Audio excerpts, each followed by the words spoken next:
मंचर येथे महावितरणच्या उच्च दाबाने वीज पुरवठा आल्यामुळे शॉर्ट सर्किट होऊन नामदेव थोरात यांच्या घरातील सर्व वस्तू जळून खाक झाल्यात। या घटनेमुळे थोरात यांचे जवळपास 2 लाखांचं नुकसान झालंय। मात्र एवढी मोठी घटना घडून सुद्धा महावितरण कार्यालयाला कळवून सुद्धा साधा पंचनामा करण्यासाठी देखील महावितरण विभागाचे कर्मचारी या ठिकाणी फिरकले सुद्धा नाही। महावितरणच्या या गलथान कारभारामुळे ग्राहकांना अशा घटनांना सामोरं जावं लागतंय। मंचर येथे महावितरणच्या उच्च दाबाच्या विजेमुळे शॉर्ट सर्किट होऊन 2 लाखांचे साहित्य आणि घरगुती साहित्य जळून खाक झाले, परंतु या घटनेमध्ये कोणतीही जीवितहानी झालेली नाहीये।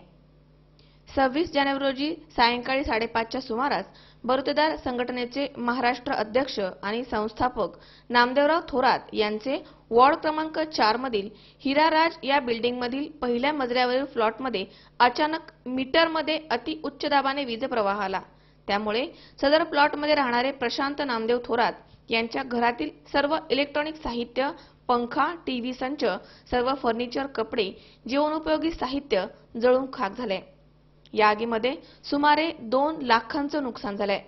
ही घटना घडूनही महावितरणचे कार्यालयाला कळवून सुद्धा आणि 50 फुटांवर महावितरणचे कार्यालय असून सुद्धा एखादा अधिकारी वा कर्मचारी साधा पंचनामा करण्याकरता देखील या ठिकाणी आला नाही।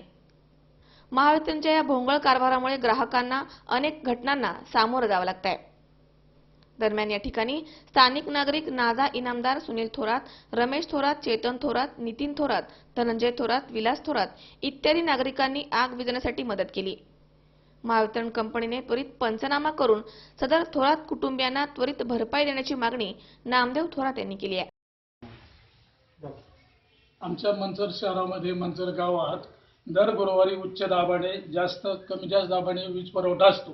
वीज कर्मचाऱ्यांना विचारले असता वीज कर्मचारी म्हणतात आम्हाला घोडेगाववरून वीज पुरवठा करावा लागतो, त्यामुळे उच्च दाबीत दर गुरुवारी गावातील बरेचसे टीव्ही ब्लास्ट आहेत, काहींचे फ्रीज जळाले, आग लागल्या, असा प्रकार बऱ्याच वेळा घडला। त्याच्यातच काल आमच्या घरी 26 जानेवारी रोजी 5 वाजता अशाच प्रकारे उच्च दाब आल्याने टीव्ही ब्लास्ट झाला। टीव्हीचा ब्लास्ट झाल्याने संपूर्ण घरात आग लागली। वायरिंग जळून गेली, सर्व फर्निचर जळून गेले, टीव्हीचे शोके, पलंग, सोफे जळून खाक झाले।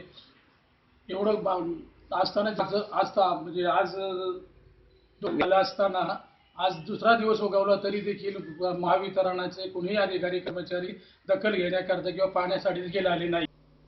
आयुब शेख, C24 तास, जुन्नर।